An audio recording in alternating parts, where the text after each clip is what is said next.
I read a quote where you were discussing people's food choices and how that's connected maybe to their spirituality.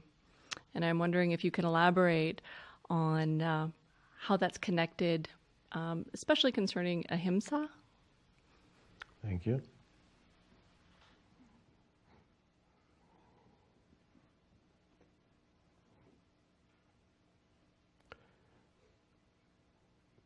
I would say I've never, as I never do, to tell people you should do this or you should not do that, but you should be present with whatever your food choices are, and then the right food choice will happen for you, rather than giving an abstract guideline. It needs to come from within rather than as something from without.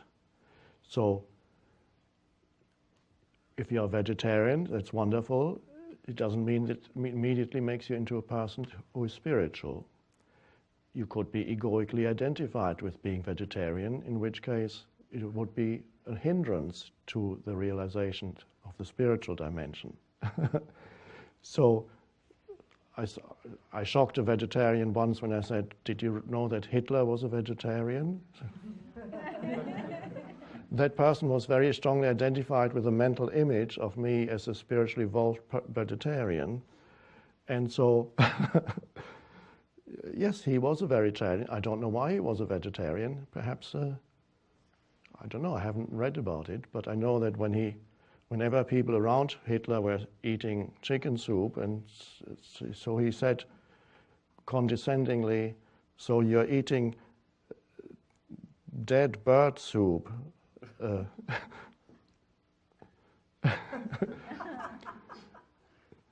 So it really is, the answer to that comes from within you, and you have to do what feels right, what corresponds to your state of consciousness at any time when you go into, when you even look at food or even think of food.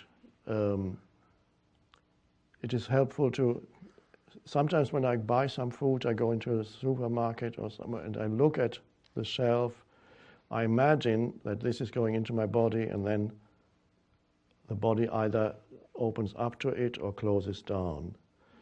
And so if you're in touch with the body, then that is quite helpful. It makes it easier. The mind often doesn't really know what the body really wants. The mind remembers some past pleasure and wants to repeat it.